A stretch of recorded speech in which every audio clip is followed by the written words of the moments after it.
आने वाले 7 तारीख को मुख्यमंत्री ममता बनर्जी के द्वारा उत्तर बंगाल राष्ट्रीय परिवहन निगम के 31 नए बसों का उद्घाटन करने जा रही है।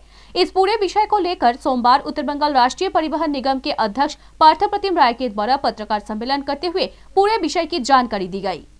सोमवार कुचबिहार शहर के सागरदीघी के पास अवस्थित उत्तर बंगाल राष्ट्रीय परिवहन निगम के मुख्य दफ्तर में पत्रकार सम्मेलन करते हुए संस्था की अध्यक्ष पार्थप्रतिम राय ने बताया कि इस बीच 31 नए बस आ चुकी है, लेकिन बस के कागजात का काम बाकी था, वो पूरा हो चुका है।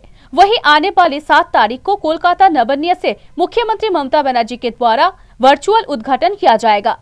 इन बसों को नई रूट में चलाया जाएगी। वहीं कुचबिहार से कोलकाता एवं अलीपुरद्वार से कोलकाता जाने वाले पुरानी गाड़ियों को हटाकर उनकी जगह नई गाड़ी दी जाएगी।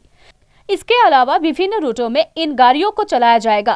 आगामी 7 फेब्रुआरी माननीय मुख्यमंत्री ममता बंदोपाध्याय हाथ धरे আমাদের যে নতুন বাসগুলি এসে পৌঁছেছে 31টি ডিজেল বাস, সেই বাসগুলোর শুভ উদ্বোধন হতে চলেছে ভার্চুয়াল মোডে।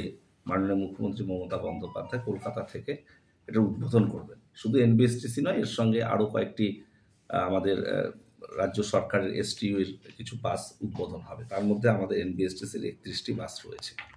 इसके अलावा मुख्यमंत्री ममता बनर्जी के द्वारा 2 योजनाओं के काम का शिलान्यास किया जाएगा। একই সঙ্গে মাননীয় মুখ্যমন্ত্রী মমতা বন্দ্যোপাধ্যায় সেদিন আমাদের দুটো প্রকল্পের শিলান্যাস করবেন উত্তরবঙ্গ রাষ্ট্রীয় পরিবহন নিগমে। একটি 1 কোটি টাকা ব্যয়ে আমাদের শিলিগুড়িতে যে মাল্লাগুড়ি বাস ডিপো রয়েছে সেই বাস ডিপোর আধুনিকরণ করা হবে, অর্থাৎ তার বাউন্ডারি ওয়াল, পেভমেন্টটাকে তৈরি করা এবং অন্যান্য কিছু কাজ রয়েছে, সেটা 1 কোটি টাকা ব্যয়ে সেই প্রকল্পের শিলান্যাস তিনি করছেন। একই সঙ্গে বালুরঘাট বাস টার্মিনাসে পেভমেন্ট ওয়ার্ক পার্কিং ইয়ার্ড তৈরি করবার জন্য 68 লক্ষ টাকা ব্যয় করে একটি তৈরি হবে, তার শুভ শিলান্যাস তিনি করবেন।